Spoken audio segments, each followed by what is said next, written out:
Right. Good evening, everybody. Our recording last night on our Zoom meeting did not go through very well.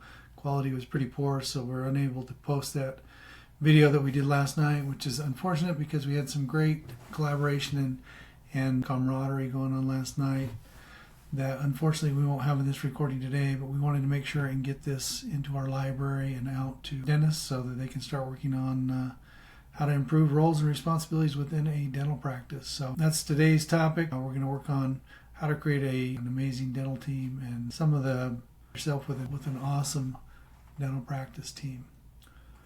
So a little bit about myself. My name is Ryan Passy, one of the co-founders of Elevation Association and the Dental Legacy Foundation, the executive director of DLF.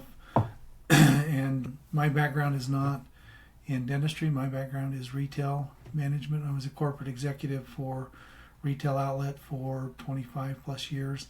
Spent my time overseeing 30 plus stores and a lot of employees, and building teams was an important part of that job as well. So the good thing is, retail management skills transfer over to dentistry pretty good. It's still about business, products, services, sales, customers, and so luckily the skill set transferred over really well. I love working with dentists and dental offices. Love working with my partners, Dan and Jared, here at Elevation Association. Fantastic doctors and fantastic human beings. So, grandpa of one, father of two, love to backpack and spend time hiking in the Sawtooth Mountains with my wife. And we live in Haley, Idaho. I've been up here almost 25 years. And this is home. We love the Sun Valley area and just so blessed to live here. So grateful for my two partners, Dr. Jared Hill and Dr. Dan Nelson. Jared and Dan are fantastic dentists. It's one thing that I think makes us unique at Elevation Association is that our leaders here are practicing dentists. They are in the trenches day in, day out. We run a full-time practice here in Haley and have a full dental team and do a lot of dentistry along with the humanitarian work and stuff that we've got going on. Jared's our visionary, fantastic person, and great human being for those that know him. Dr. Dan is the octane in our gas tank. Keeps things lively and fun. Dan is the life of the party and just has a huge personality. We love Dan and just a huge heart as well. And so this is kind of who we are at Elevation Association. What we do, Elevation Association is a community focused on helping dentists achieve personal and professional goals. We provide exceptional CE experiences. For those of you who have been on a trip with us, you know how fantastic they are. Some amazing humanitarian opportunities. Currently focused in Tanzania, Africa. We're headed out this week for a couple trips coming up and excited to get back to Africa. And we do practice optimization through data analytics. So we help dental practices optimize, again, to focus on how the practice can benefit the dentist. We are very dentist-centric, focused on making the dentist's life better and easier and providing the dentist with the skills that they need to live their optimal, rich life. So by fostering camaraderie in a supportive environment, it empowers dentists to elevate both their practices and their lives. So at EA, we have three core values: abundance, balance, collaboration, ABC, and three areas of focus: life, leadership, and legacy. We help dentists create a life plan, a leadership plan, which focuses on the practice, and a legacy plan, which again is kind of big picture after you're done practicing, what you leave behind. Abundance. We believe in abundant mentality. Mike Crone said, generosity fuels progress and success for all. We like to overcome scarcity thinking, focus on abundance of life, enriching experiences, build abundant relationships and connections, and expand opportunities for personal fulfillment. So we're big believers in there's so much to go around. There's plenty for everybody. Balance. We believe in work-life balance and harmony between having a fantastic life and a fantastic business. We believe in sustainability success through harmony in work and life. Prioritizing work-life integration. We believe in like a holistic approach to growth in professional, personal, and emotional areas. We like to emphasize mental and emotional wellness as well. We like to foster strong personal and professional relationships and find fulfillment beyond professional achievements. Collaboration, that's what we're all about. Shared wisdom for greater impact, collective problem solving, building strong networks, innovative thinking, humanitarian community impacts, learning from each other's strengths and mistakes, and creating a culture of trust. Again, we have 3 areas of focus where we help dentists create a plan for life, leadership, and legacy. STEPS programs for all 3 areas. First area of focus is designing your ideal life. This is outside the practice, things that bring joy and fulfillment into your life, how to design the ultimate life. So the second one's leadership. This is all about practice optimization. How does your practice fit into your life? How do we come in and help you run an optimized practice so that it feeds those other components in your life? And then lastly, legacy. How do we provide you opportunities to create a long-lasting legacy, to whether that be money, traditions, values, whatever it is you want to pass on to other generations and give back to other communities. So we're all about leaving a legacy behind.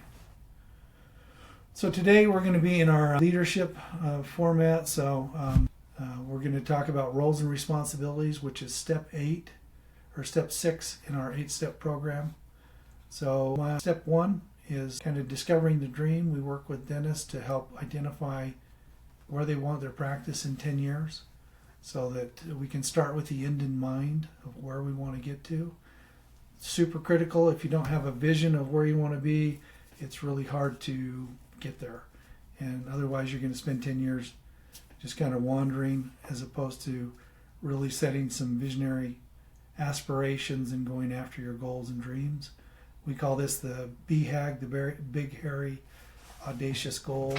And so it's definitely step 1 is like starting with the end in mind and then working backwards. So step 2, once we know where you want to go, we look at where you are currently. We establish a baseline. Where's your practice at with metrics, key performance indicators, profitability, team, all of those things we kind of look at and say, here's where you want to go. Where's our starting point? In step 3, we set your true north. What are your core values, your core focus? How do we want to proceed as we move forward? What are our non-negotiables, our guidelines as we make progress towards your ultimate summit? In step 4, we set waypoints and targets, like along the way we need to be meeting certain locations or steps within the journey, right? We need to, once we know our 10-year, where we want to be in 10 years, where do we need to be in 3 years? Where do we need to be a year from now? Where do we need to be 90 days from now to be making progress towards our ultimate destination? In step 5, we map out a marketing strategy. We identify what makes your practice unique, who are your ideal patients, what is your proven process and your guarantee. Step 6, we kind of help, again, organize your team. If you're going to get to the top of the summit, it's important that you have a supportive team with skills and responsibilities to help you reach your summit. That's what we're going to talk about tonight. Milestone 7 is how do you keep your team fired up, your meeting pulse.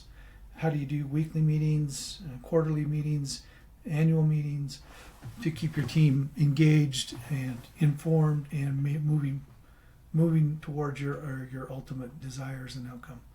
And then step 8, support and collaboration, where there's a great African saying that's like, if you want to go fast, go alone. If you want to go far, go together.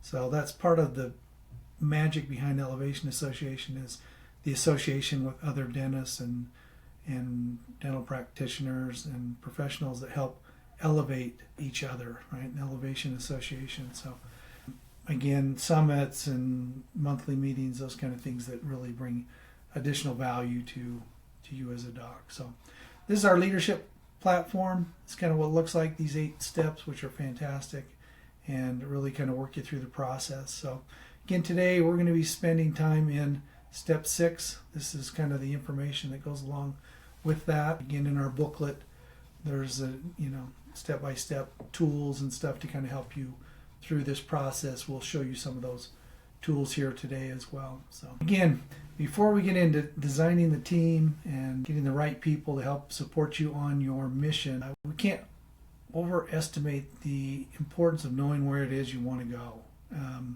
Without having direction and a vision of where you want to go, sometimes getting people on board to help support you in that mission is going to be futile unless you know where you want to go, what you want to create. So having this really mapped out before we begin the process of, do I have the right people? Do they have the right skills? Or are they in the right spots? Is really, do I know where I want to be going with my practice? Do I know where I want to be taking my practice, so that I make sure and assemble the right team to support me in my objectives, right? So vision is so critical in that component.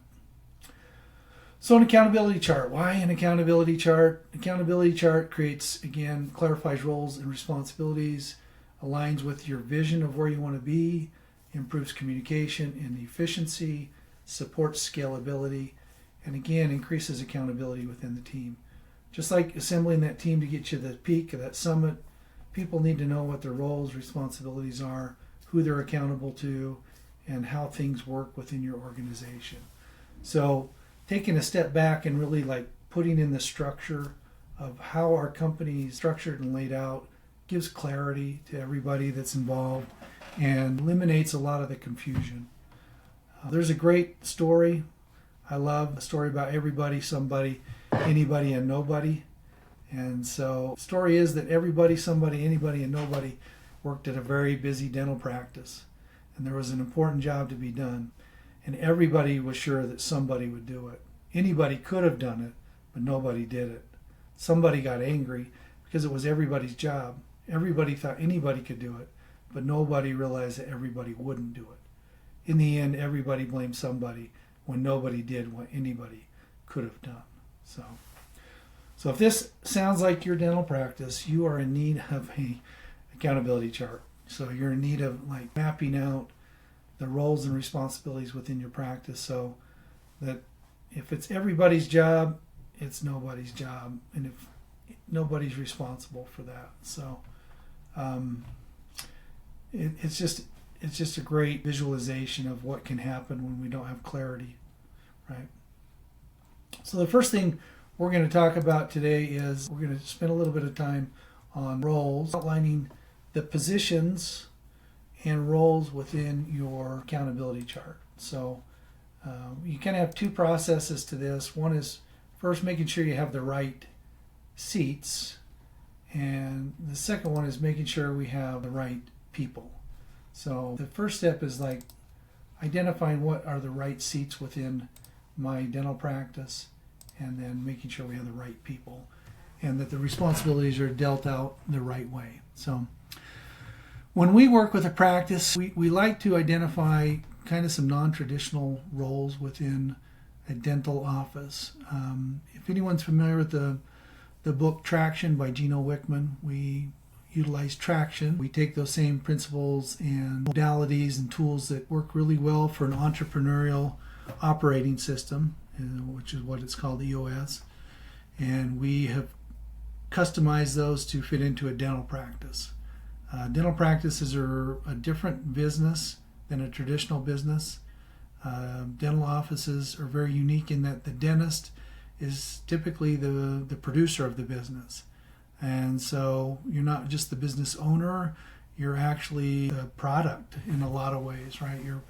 Without your skill set, you can't produce what we need to produce. And so dentistry is a different business. Most business owners usually function in a CEO type of a role, which is what we would love dentists to get to. But dentists, in addition to being the CEO of their practice, are the machine. They're the employee. They're the production. And so it's critical to again, just recognize that dentistry is somewhat of a different beast than just a typical traditional entrepreneurial business. So the first thing we want to talk about is a visionary. Now, in most dental practices, the visionary is typically the owner. One of the reasons that docs tend to want to own their own practice and have some autonomy is that they typically have some kind of a visionary component of what they would like to create and like the freedom to be able to do that. So most dental practice owners tend to be visionaries, not necessarily always the case, but in a lot of ways you might find that you are a visionary. There's a quiz you can take. We've got a form. We can send you a link online to fill out whether you are a visionary or a integrator, which is the other role we'll talk about here in a minute. But visionaries are, big picture thinkers. They are creative problem solvers. They tend to take a little bit more risk than most people. They're very passionate, very driven people. They are idea generators. They always have 1,000 great ideas, and they are strong networkers. So that's typically what visionaries are. And the other component to visionary you want to look for is a integrator. So a lot of times what you're looking for in a practice manager is an integrator type personality. So in a dental office, a lot of times the manager should be the integrator within the practice. It's kind of the natural role there. Although sometimes we hire people or promote people into that integrator spot who lack integrator skills. So in management, there's what's called the Peter Principle of management, where you promote someone because they're doing a good job currently where they're at. You promote them to the next logical position. But sometimes those skill sets don't transfer over to the new role. Those skills were kind of great where they were. Now we've moved them on to a managerial role, and the assistant is not a good manager. So what we really want to try to create in most practices is someone who is an integrator.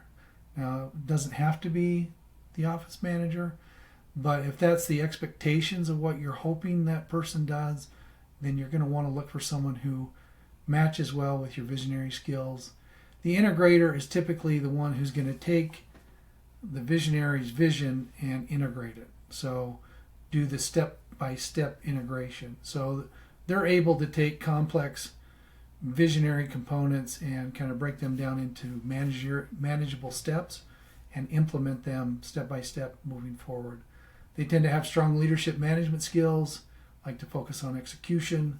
They're detail-oriented, conflict resolution.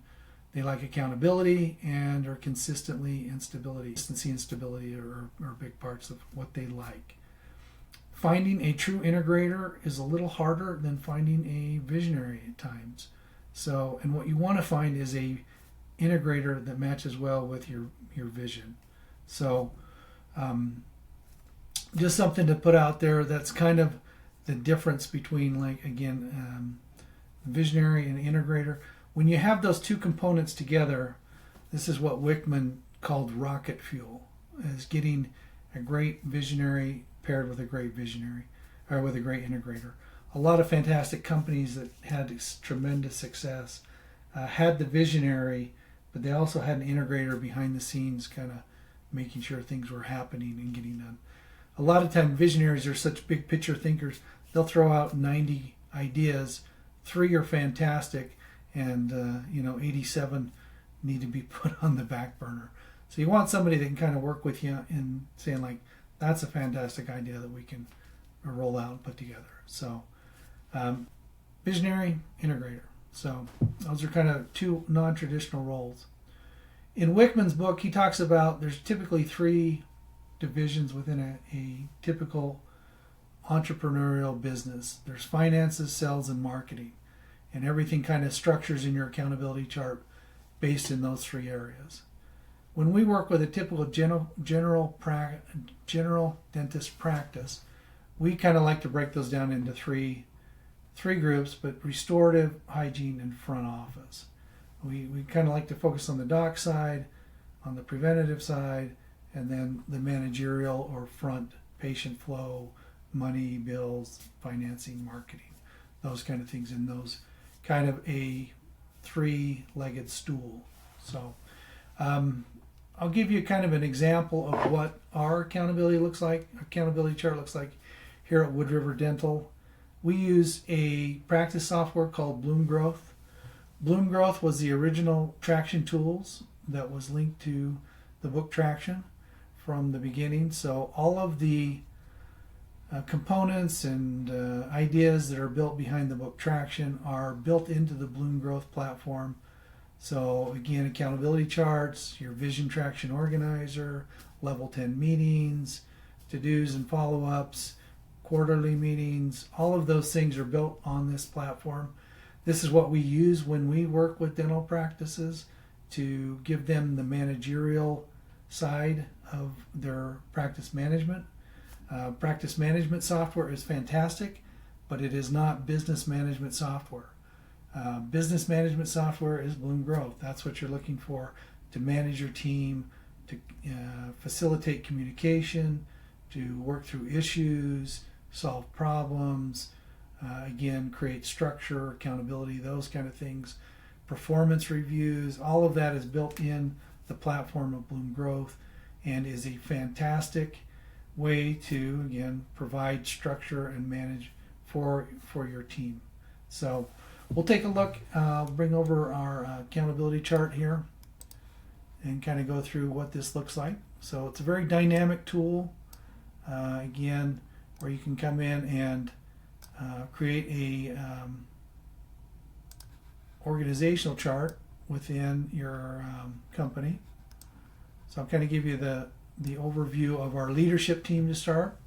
So one of the things we like to do when we work with a practice is to organize a leadership team within your practice.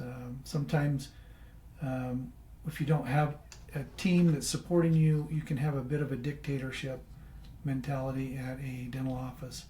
And people like to support what they help to create. So it's critical to get a good leadership team on board. So again, we have our visionaries or our practice owners up here at the top. I work as the integrator here at the practice. And then Jared and Dan also take other roles within the office. Jared kind of oversees our preventative side of things, and Dan oversees our restorative. And Jared also oversees profitability, and Dan on revenue. So we call Jared our CPO and Dan our CRO, and then below them, I kind of take care of the front office end of things, overseeing the front desk and that, and then Jared oversees the hygienist with the help of a lead hygienist who is also part of our leadership team, and then Dan works with our treatment coordinator with the restorative team who is also part of our leadership team. So this makes up our leadership team, and then below those we have built out the accountability chart. Again, I oversee the 4 front office gals, Daisy, Sandra, Lindsay, and Jennifer. Jared oversees Shayla, our head hygienist, who then oversees 4 hygienists under her.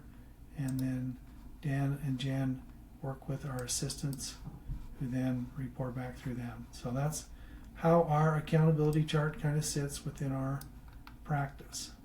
So it's important to make sure as you're building out your business to create the roles, the different positions of what you want to create. Now sometimes you may have someone in that role currently, and sometimes you may not, but it's important to, again, start with the end in mind, create the roles that are necessary, and then make sure you plug in the right people. So as you work through this process, you may find that you have people in the wrong roles. You may find that you have roles that have no people in them, or you may find people who really don't fulfill a role within your ideal structure. So these are all things that you kind of work through as you start this process of like creating the ideal team to support you on your long-term vision. So it's kind of what the accountability chart looks like. We'll kind of run through responsibilities now. Once you kind of have the structure laid out of who is on your team, now we need to start creating the responsibilities within those different roles within your practice. Now, a lot of dentists, this came up last night too, a lot of dentists think running a larger practice can be more difficult because you have more people, which it can be. But also, a smaller practice doesn't have any less responsibilities than a larger practice. They just have fewer people to do those roles and responsibilities. So it's kind of a I don't know, catch-22, right? Where it's a larger office, you might have more people to manage, but a smaller office, you still have the same amount of responsibilities to divvy out. So in a dental practice, there tends to be a lot of responsibilities. We use some kind of guidelines and sheets of like, here are some typical responsibilities by departments that should be delegated to someone within the practice, should be responsible for these particular responsibilities, and then plugging those into the different spots. So again, breaking it down by front office, assistants, hygiene, docs, listing their responsibilities, and then putting someone who's ultimately accountable for that responsibility. Because again, if everybody's responsible, nobody tends to be responsible. So we'll take a little look at now kind of how the responsibilities lie and are created within the dental practice. So since I work with the front here, we'll kind of focus on them a little bit. So within each one of these roles now, we have our employee, and then we have our listed roles responsibilities. So Daisy, who's our financial coordinator, some of her responsibilities include daily collection, accounts receivable, record management, end of day and month, financial reporting, insurance, and our patient benefit plan. Sandra confirms the schedule, does new patient paperwork and pictures. She answers the phone, patient communication, text, scans documents, provides providers and codes in the schedule. She is our Delta Dental How wizard, and dental intel follow-ups, engagement follow-ups, and faxes. Lindsay works part-time only, does accounts payable, and deals with the loans and big ticket items. Jen is our treatment coordinator. She does patient management, office prep, our restorative schedule, does our consultations. She orders supplies and is in charge of treatment acceptance within the practice. So, and then, again, our hygienists, they have their normal roles, but you'll notice, like even though Shayla's our lead, she's in charge of team production. Beth, she's our OSHA officer. She oversees fluoride. Caroline's looks after our perio visit percentage. Danielle works on our perio acceptance. And then our assistants also have additional responsibilities in addition to the typical ones like sterilization, patient benefit plan enrollment, Invisalign, bleaching, cosmetics, before and after pictures. So some of those individual jobs get, again, delegated out. But it's important to identify the different responsibilities within your practice and then delegate those to a specific role and a specific person who is now accountable for those roles. And then quarterly goals should be based on what a particular team member is responsible for, based on those. So that's kind of what our accountability chart looks like: roles, responsibilities. So now let's make sure we hire the right people to start with. Once we kind of have mapped out the different roles and responsibilities within the office, now we need to make sure we have the right people in the right spots. So, and again, this is typically step 3 within our leadership platform, where we'll come in and help practices identify their core values, their core focus, to kind of give them structure on what is their true north. As we make progress towards our goal, what are our non-negotiables? What are our things that we just can't live without? And those are your core values, like things that are non-negotiable within your practice. So having these outlined before you start the hiring process or as you continue the hiring process is super important to make sure you're finding the right people who align with your core values. That's going to be more important than a skill set, because some people might be fantastic practitioners, might be smart and capable, but if they don't fit within the culture and the core values that you want to have at your practice, they're just going to cause problems and going to cause issues within your practice. And so We just encourage you to really establish core values up ahead and work towards hiring the right people to begin with. When you hire a new employee onto your practice, you're not just hiring one new employee. If you have a practice with 12 current employees and you hire number 13, you are adding 13 new relationships within your practice, not one new employee. And so it's important that the employee coming in matches well with the employees that you currently have, with the culture you're trying to build. Again, it helps guide decision making, defies company culture.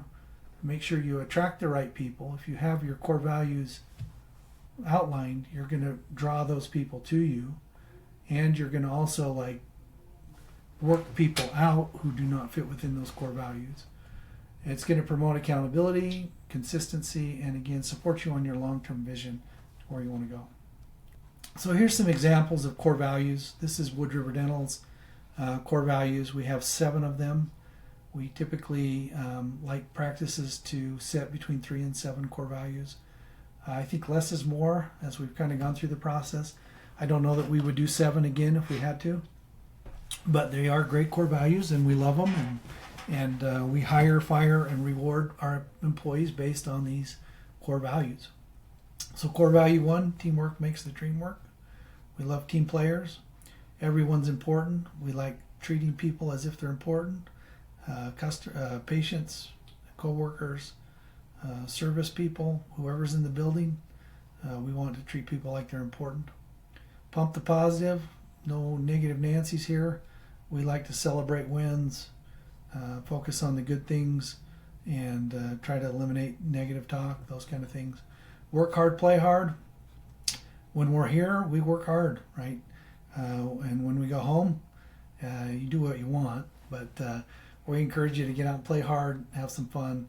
But again, when we're at work, and we have a fantastic schedule, which allows us plenty of time to go play. And so when we're here, we are on task. Laser vision, we're focused on our goals. We're accountable. Extreme ownership is another word we use for this one. We love Jocko Willink's book on extreme ownership. And the Yoda effect. Dr. Hill's a big Star Wars guy. Yoda is the master. And so we like the principle of mastery, always trying to improve. So that's the Yoda effect. So these are the 7 core values that we use here at Wood River Dental. And our core focus is being a small town practice with world-class care. So again, we work in a very small rural community here in Idaho, and we typically run into our patients in the supermarket or at the football field, and again, we want to have that small town feel. We want to know patients, their names, their pets' names, what's going on in their lives. But we also want to provide world-class care that, if they go to Beverly Hills, they couldn't find better docs than Jared and Dan. So that, and the technology that we want to have here as well, is just top notch. So again, small town practice, world-class care, that's what that means for us. So again, hire, reward, and dismiss around core values. These are important, like establishing these core values, building the culture within your practice. So hiring, we've talked a little bit about this again, but you're looking for someone who's a fit with your culture. If you hire the right people, you're going to retain them longer and retain your current staff longer.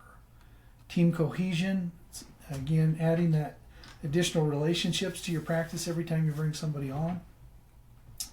Staying consistent in your decision-making process. It improves performance and again builds your brand and in your market. We love to recognize when our team members demonstrate core values. So this is one of our fantastic hygienists, Beth. Right here, she's received the Laser Vision Trophy. So we have a trophy for each of our 7 core values, and every week we recognize someone who's demonstrated a particular core value within the practice. And again, to try to instill these core values within the practice, so they're not just a marketing thing or something that we have here and there, but we really want our team to try to understand the culture that we're trying to build. So recognizing them on a frequent basis around core values is important.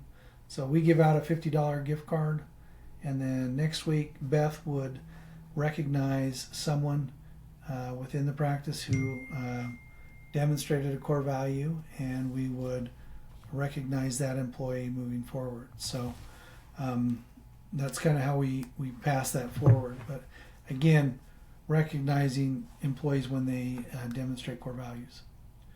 Another time we do that is at our quarterly state of the company. So every quarter we do a quarterly meeting to see how well we did for the previous quarter, how we did as far as accomplishing our goals.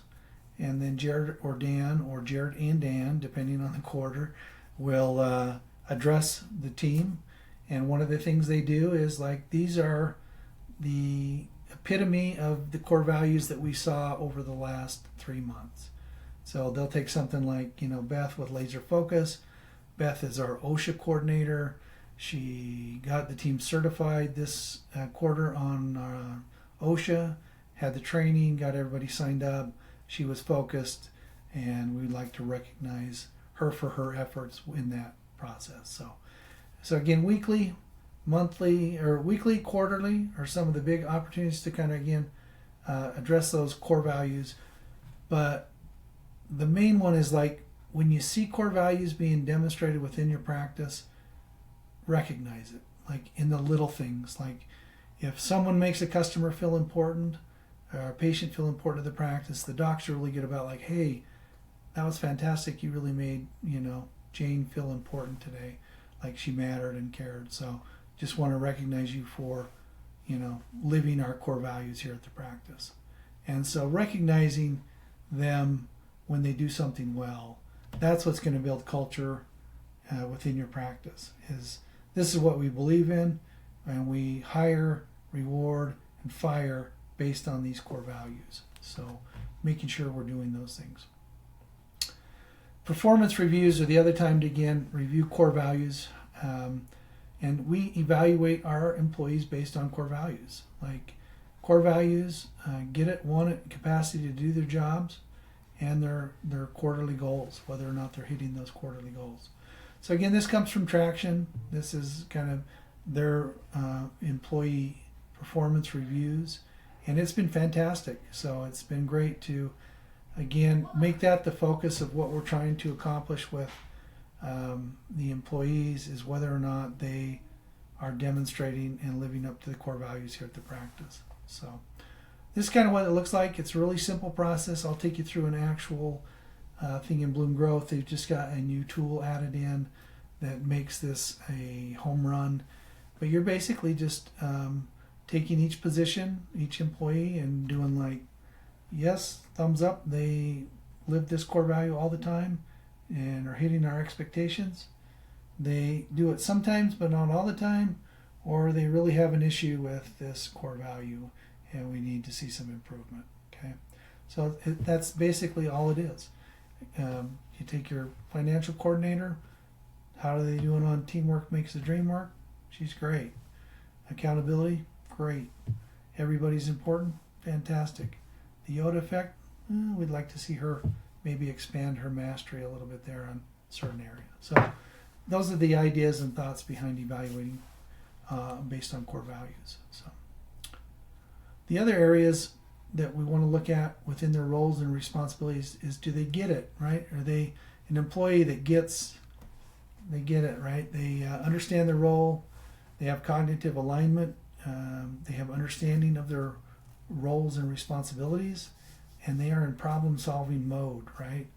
And this is important because it helps with smoother operations, quicker adaptation, better collaboration, improved performance, and it aligns with the vision of the practice. So you want employees that get it, right? That get their job.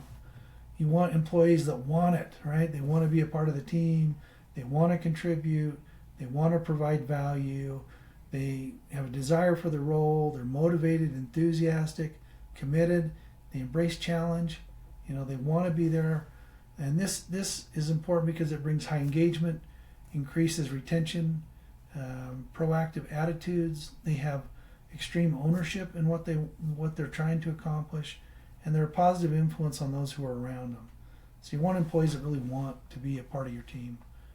And then ultimately, do they have the capacity to do the job, right? Do they have the skill set to perform the duties that you're assigning them? Do they have the skills and experience, the mental and emotional capability, physical capability, time availability? Are they adaptable? And again, this ensures competency, prevents burnout, optimizes productivity, supports growth, and sustainable performance. So get it? Do they get it? Do they want it? Do they have the capacity to do the job? That's what you're looking for. So I'll take you through one of the cool tools within the management platform. So within our people's tools, we have quarterly one-on-ones. We typically do these once a year. I've just set up some in here just to go through with you tonight. But normally when you set these up, you'll set these up and be able to work through this process with the employees. So it'll pull up in Daisy, who's our financial coordinator, and it will send the evaluation to her prior to meeting with you so that she can evaluate herself on how well she feels like she's demonstrating these core values and her roles and responsibilities and her goals. And then it allows you as a leadership team to come in and do an evaluation on each employee. And again, all you're doing is here's the core value. Is it a thumbs up, a thumbs in the middle, or a thumbs down? Extreme ownership. Everybody's important some of the time. Yoda effect. Could maybe work on that. Pump the positive. Yep. Works hard, plays hard. Laser vision. Yep. Here's your comments on the core values. Here's her responsibilities from the accountability chart. These are the things that she was responsible for. Daily collections, accounts receivable, records, end of day, financial reports, insurance, patient benefit plan. Does she get it? Does she want it? Does she have the capacity to do the job? If there's notes to be made, here's her goals from this quarter. Collections of 825, net collections 100% or greater, 90-day claims less than 10. So, maybe there's some area we need to work on here, or maybe our goal was ridiculous, Again, these are the things we evaluate on. Then we roll up into the next employee, Jen. Go through the same process. Does she live our core values? Is everybody important? Is she trying to seek mastery? Does she pump the positive? Does she work hard? Is she focused? And then again, here's her responsibilities. Does she get it, want it, and have capacity to do the job? Here's her quarterly goals. Did we reach those this quarter or not? And then the next one, Sandra. Same thing here. Go through the process.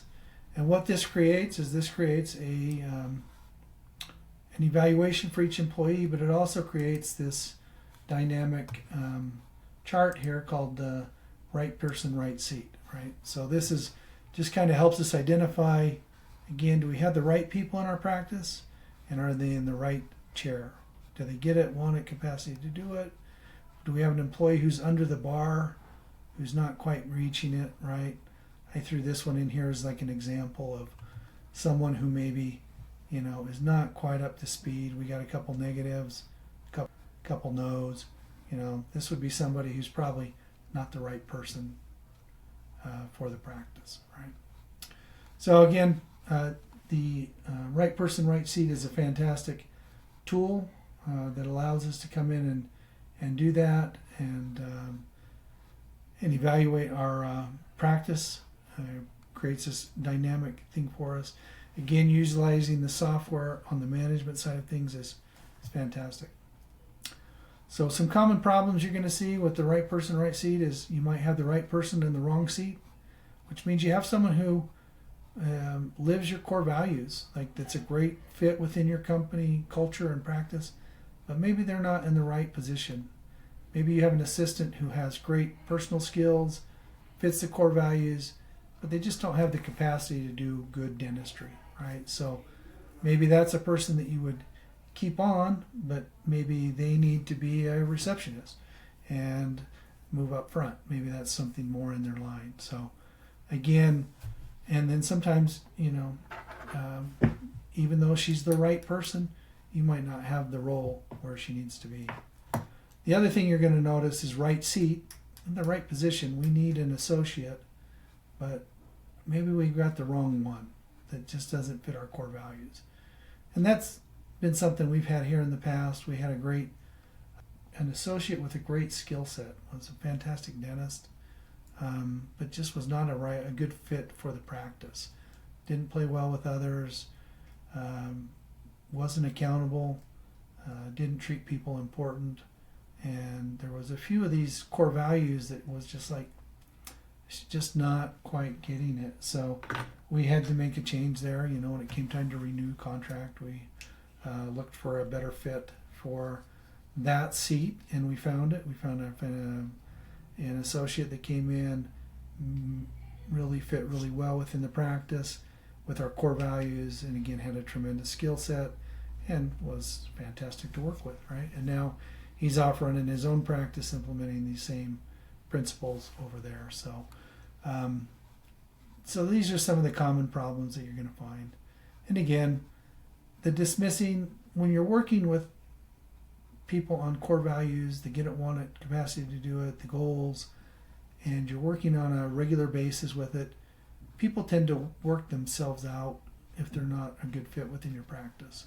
So, and if people aren't fitting in with your core values, they know it.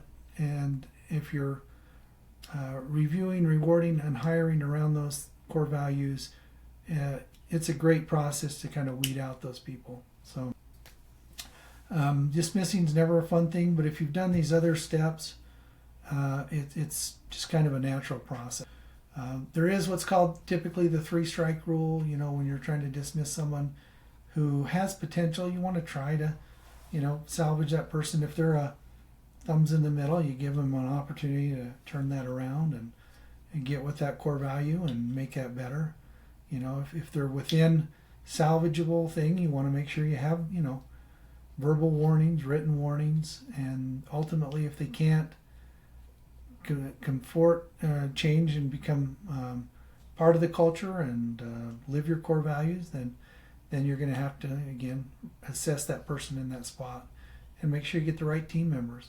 If you're, look at that analogy of you're trying to summit, a mountain, and you want to have the right team around you, you can't afford to have someone who's not pulling their own weight, someone who's not focused on the goal, someone who's not contributing and helping you make progress towards your destination. So this is just, again, a great overview on like creating that team, right? The right people in the right spots, getting people around you to help support your goals, ambitions, and really driving you forward to what you want to accomplish. So hope you enjoyed the presentation today. If you're interested in learning more about Bloom Growth, about how we work with practices, again, reach out to us, let us know. We would love to help practices set these things up. Again, we're all about helping docs implement good strategies to build a practice that helps support your dreams and goals, whatever those are. So reach out to us at Elevation Association. We'd love to help. We hope this brought you some value. Just a plug for an upcoming event in Nicaragua is happening.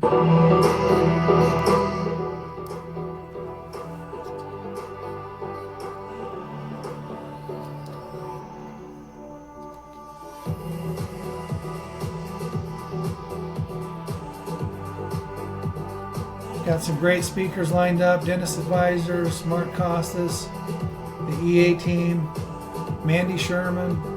It's going to be great, a great retreat. This is over Valentine's week of 2025. So we always do a fantastic international summit. So again, come be a part of things, learn more. That's a great setting to learn more about what we do. Come spend a week in paradise, get a sweet business write-off, and hit a home run for Valentine's. So again, hope everybody liked it. If you got any questions, let us know. Love to work with you. Again, shout out to our EA tribe. We love you guys, and we'll talk to you later.